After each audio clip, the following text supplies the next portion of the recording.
റൂബിയുടെ മുഖത്ത് നല്ല ക്ഷീണമുണ്ട്, ഒരു വിളർച്ച പോലെ. ഒന്നും കഴിക്കാൻ കഴിയുന്നില്ല പ്രകാശേട്ടാ, മനം പുരട്ടി വരാ. ഒരാഹാരത്തിന്റെ സ്മെല്ല് പോലും പിടിക്കുന്നില്ല. ഈ സമയത്ത് കുറച്ച് ബുദ്ധിമുട്ടുകളൊക്കെ ഉണ്ടാവും. താനേ അതൊന്ന് സഹിക്കുക. നാളെ ഹോസ്പിറ്റലിൽ പോയിട്ട് വന്ന ബുദ്ധിമുട്ടുകളൊക്കെ തീരുമല്ലോ. പ്രകാശേട്ടന്റെ കുഞ്ഞിനെ വയറ്റിൽ കൊണ്ട് നടന്ന് അതിന്റെ വിഷമതകളെല്ലാം അനുഭവിച്ച് പ്രസവിച്ച് വളർത്തണം എന്നായിരുന്നു എന്റെ ആഗ്രഹം. എന്നെങ്കിലും എനിക്കതിന് കഴിയോ പ്രകാശേട്ടാ? കഴിയും. സുജയുടെ കാര്യത്തിൽ ഒരു തീരുമാനമാവട്ടെ. എന്നോട് സത്യം പറയണം, എന്താ പ്രകാശേട്ടൻ തീരുമാനിച്ചിരിക്കുന്നത്? സത്യത്തെ സുജാതയെ ഉപേക്ഷിക്കാൻ തീരുമാനിച്ചിട്ടുണ്ടോ? മനസ്സുകൊണ്ടെന്ന് ഞാൻ സുജാത ഉപേക്ഷിച്ചു കഴിഞ്ഞു. അത് പോരല്ലോ. മറ്റുള്ളവരുടെ മുന്നിൽ എനിക്ക് അംഗീകാരം കിട്ടണമെങ്കിൽ പ്രകാശേട്ടൻ നിയമപരമായി തന്നെ സുജാതയുമായുള്ള ബന്ധം വേർപെടുത്തിയേ പറ്റൂ. അതെനിക്കറിയാം റൂബി.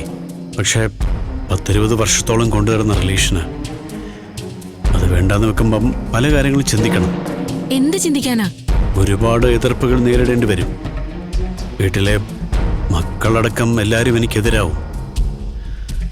നാട്ടുകാരും ബന്ധുക്കളൊന്നും നല്ലത് പറയില്ല. അതുകൊണ്ട് നാട്ടുകാരെ മുഴുവൻ അനുസരിച്ച് ജീവിക്കാൻ സാധിക്കോ? പിന്നെ വീട്ടുകാര്, അതിൽ അപ്പൂന്റെ കാര്യം ഞാൻ നോക്കിക്കോളാം. അമ്മയെ പിന്നീട് ഞാൻ കയ്യിലെടുത്തോളാം. ആകെ എതിർക്കുന്നത് സുജയും അഭിയായിരിക്കും. അവരോട് വല്ല ഗുരുവായൂരും പോയി ഭജന ഇരിക്കാൻ പറ. സുജയുടെ ഒരു ആങ്ങളില്ലേ, ജയശങ്കർ, അയാളെയും പേടിക്കണം. പെങ്ങടെ കണ്ണീര് കണ്ട കൊല്ലുമെന്ന് അയാൾ പറഞ്ഞിട്ട് പോയത്. കുരയ്ക്കുന്ന പട്ടികളൊന്നും കടിക്കില്ല പ്രകാശേട്ടാ. ഈ പറച്ചില് മാത്രമേ ഉള്ളൂ. പ്രകാശേട്ടന് പേടിയുണ്ടോ? കൊല്ലുമെന്ന് പറഞ്ഞാലൊന്നും എനിക്ക് പേടിയില്ല. പക്ഷെ സമൂഹം മുഴുവൻ എതിർത്താൽ പിടിച്ചു നിൽക്കാൻ പറ്റില്ല. ഈ മാറ്റം ഞാൻ ശ്രദ്ധിക്കുന്നുണ്ട്. പ്രകാശേട്ടന് എന്റെ കൂടെ ജീവിക്കാൻ താല്പര്യമില്ലേ? എങ്കിൽ തുറന്നു പറയണം. താല്പര്യമില്ല പിന്നെ ഞാനിങ്ങനെ എപ്പോഴെപ്പോഴും ഓടി വരുവോ? ഇങ്ങനെ വന്നാ പോരാ. എന്റെ മാത്രം ആവണം പ്രകാശേട്ടൻ. ഞാനിനി ആർക്കും വിട്ടുകൊടുക്കത്തില്ല. പെട്ടെന്ന് പൊട്ടിച്ചു കളയാൻ പറ്റുന്ന ബന്ധങ്ങളല്ല റൂബി. അതിൻ്റെ ഒരു പ്രയാസമേ ഉള്ളൂ. ഹേയ്, പേടിക്കൊന്നും വേണ്ട. എന്നും താൻ എൻ്റെ കൂടെ ഉണ്ടാവും. ഒരു കാര്യം ഞാൻ തീർത്തു പറയാം. സുജാതയെ ഉപേക്ഷിച്ചില്ലെങ്കിൽ ഈ പ്രഗ്നൻസി ഞാൻ കളയൂല. അബോഷനൊട്ട് സമ്മതിക്കത്തുമില്ല. സമ്മതിക്കാതെ പിന്നെ? പ്രകാശേട്ടന്റെ കുട്ടിയെ ഞാൻ വയറ്റി കൊണ്ട് നടക്കും, പ്രസവിക്കും, വളർത്തും. സകല അപമാനങ്ങളും സഹിച്ച് അച്ഛനില്ലാത്ത കുട്ടിയായി അത് വളരും. നിനക്ക് ജാമ്യം അനുവദിക്കാനുള്ള എല്ലാ സാധ്യതയുണ്ട്. അതുകൊണ്ട് തൽക്കാലം ഈ കൊല്ലാനുള്ള ടെൻഡൻസി ഒക്കെ കളഞ്ഞ് ഒരു കോംപ്രമൈസിന് ശ്രമിച്ചു നോക്ക്. ആരോട്? അവളോടോ? അതെ, റൂബിയോട് സാക്ഷിമൊഴി മാറ്റി പറയാൻ നിർബന്ധിക്കണം. ഞാൻ മീഡിയേറ്ററായിട്ട് പോവാം.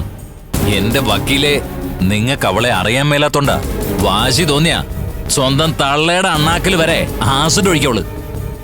കാശ് കിട്ടുമെന്നുണ്ടാ സ്വന്തം തന്ത വരെ ഒറ്റ കൊടുക്കോള്. എന്നാ പിന്നെ കുറച്ച് കാശ് കൊടുത്തൊരു സെറ്റിൽമെന്റ് ഉണ്ടാക്കിയാലോ? ഞാൻ പോവാം. ഓ, ഇയാൾക്കിപ്പോ അവളെ കാണാതെ ഇരിക്കപ്പുറത്ത് ഇല്ലാത്ത അവസ്ഥയായോ? കാശ് അടിച്ചോണ്ട് പോയ കാശ് എങ്ങനെ തിരിച്ചു പിടിക്കുമെന്ന് ആലോചിച്ച് തലവേദന എടുത്തിരിക്കുമ്പോഴാ ഇനിയും കാശ് കൊടുക്കണം. അപ്പൊ ഈ പ്രകാശിന്റെ അവസ്ഥ എന്താവും? അവൻ തീർന്നു, തെണ്ടി. അവളവനെ പാവാടച്ചരടി കെട്ടിയിട്ട് പമ്പരം കറക്കുന്ന പോലെ കറക്കും. നിങ്ങൾ നോക്കിക്കോ. അവന്റെ അണ്ടർവെയറിന്റെ വള്ളി വരെ അടിച്ചു മാറ്റിയിട്ട് അവള് കിട്ടണ കാശിന് വിൽക്കും. ഇന്നസെന്റ് സിനിമയിൽ പറഞ്ഞ പോലെ അവൻ മൂക്കുകൊണ്ട് തലയിലക്കണ്ടെന്ന ഡോക്ടർ പറഞ്ഞിട്ടുള്ളത്. ഒക്കെ വരയ്ക്കവൻ, വരപ്പിക്കോള്. അമ്മാതിരി മുതലല്ലേ. നമ്മളിപ്പോ എന്ത് ചെയ്യുന്നു പറ? എന്ത് ചെയ്യാനാ? കൊല്ലാൻ പോലും നിങ്ങൾ സമ്മതിക്കുന്നില്ല. ജീവിച്ചിരുന്നാലേ എനിക്ക് 8ന്റെ പണിയും കിട്ടും. ഒന്നുമില്ല, അവളെ ഒതുക്കാനുള്ളൊരു വഴി ഞാൻ കണ്ടുപിടിക്കാം. അവസാനം കണ്ടം വഴി ഓടേണ്ടി വരരുത്. ഉടു തുണി വരെ പറിച്ചെടുക്കുന്ന ഇനമാ. പ്രത്യക്ഷത്തിൽ നമ്മളാണെന്നറിയാത്ത ഒരു കുരുക്ക് നമുക്കുണ്ടാക്കാൻ സൈതേ. ധൈര്യമായിട്ടിരിക്കെ.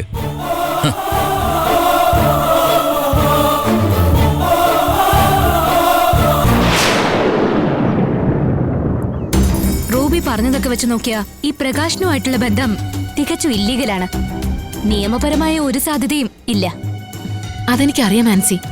അതുകൊണ്ടാണ് ഞാൻ പെട്ടെന്ന് യോഗിരാജ് സാറിനെ കോണ്ടാക്ട് ചെയ്തത്. റീനയെ പറഞ്ഞു വിടുന്ന കരുതിയത്. ആൻസി ആയിരിക്കുമെന്ന് വിചാരിച്ചില്ല. ബാംഗ്ലൂര് നിലത്ത് നിൽക്കാൻ വയ്യാത്ത വണ്ണം പ്രാക്ടീസ് ഉണ്ട് റീനയ്ക്ക്. ഞാനാവുമ്പം ഇവിടെ ഹൈക്കോർട്ടിലുണ്ടല്ലോ, അതാ എന്നെ ഏൽപ്പിച്ചത്.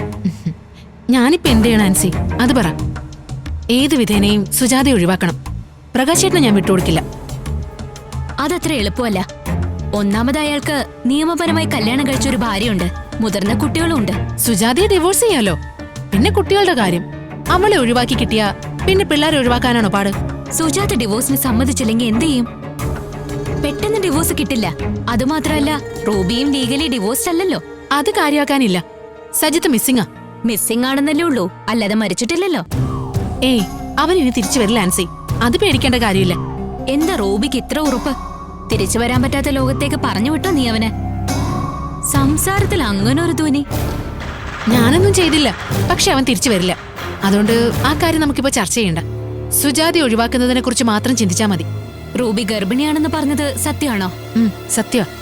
എന്നുവെച്ച് പ്രസവിക്കാനും കുട്ടികളെ വളർത്താനൊന്നും എനിക്ക് താല്പര്യമില്ല. പിന്നെന്ത് ചെയ്യാൻ പോകുന്നു? അബോഷൻ? പിന്നല്ലാതെ.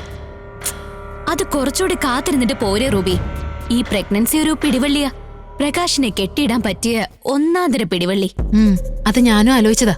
പക്ഷേ ഈ വയറും വലിച്ചു വാരി പിടിച്ച് നടക്കണ്ടേ? അതൊന്നും വേണ്ട. 2 മാസത്തിനുള്ളിൽ കാര്യങ്ങൾക്കൊരു തീരുമാനം ഉണ്ടായാലോ? നോക്കാം. ചില വഴികള് എന്റെ മനസ്സിലും തെളിഞ്ഞു വരുന്നുണ്ട്.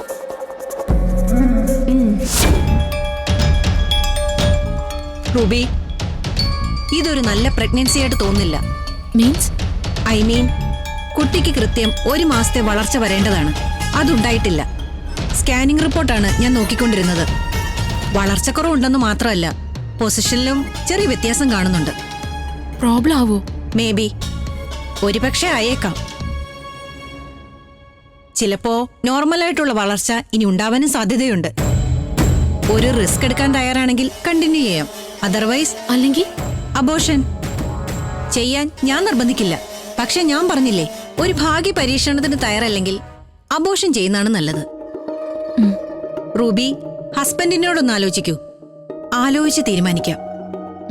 ശരി ഡോക്ടർ.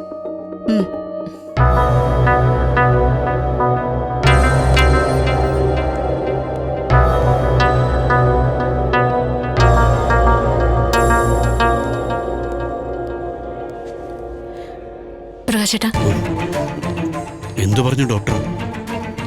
നസ്രിയ ഫഹദ്. എന്താ റൂബി, അബോർഷൻ ചെയ്യുന്നെങ്കിലും പ്രശ്നം? കുഞ്ഞിന് കുഴപ്പമൊന്നുമില്ല. സാധാരണ രീതിയിലുള്ള വളർച്ച. പക്ഷെ അബോർട്ട് ചെയ്യാൻ പ്രശ്നമുണ്ട്.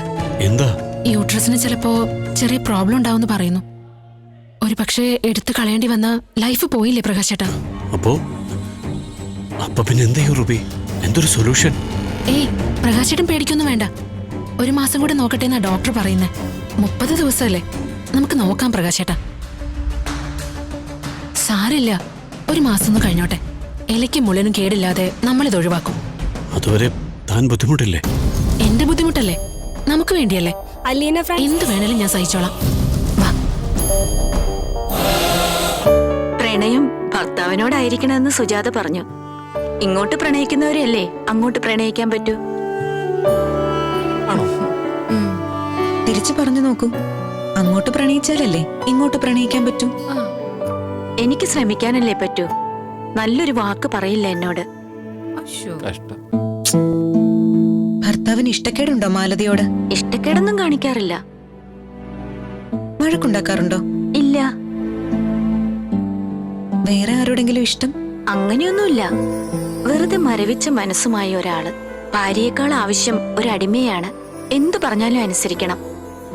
ഭർത്താവിന്റെ അധികാരത്തെ അനുസരിച്ച് മാത്രം ജീവിക്കുന്ന ഭാര്യയുടെ മനസ്സിൽ എവിടെയാ പ്രണയം? അങ്ങനെ തീർത്തു പറയരുത്. ഭർത്താവിനെ അനുസരിക്കുന്നതിലും ഉണ്ട് ഒരു പ്രണയം.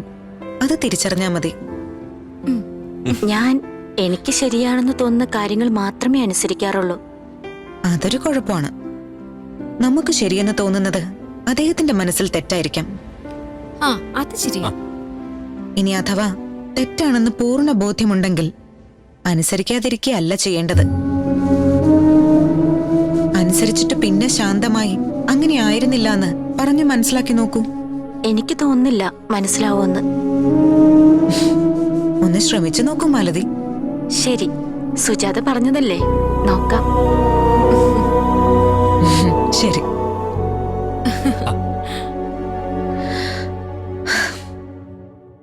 ഇന്ന് പ്രണയപൂർവ്വം സുജാത അനുവദിച്ച സമയം കഴിഞ്ഞത് മൂലം ഇവിടെ അവസാനിപ്പിക്കുക. നാളെ ഇതേ സമയം ഞാൻ വരും. പ്രണയപൂർവ്വം സുജാത.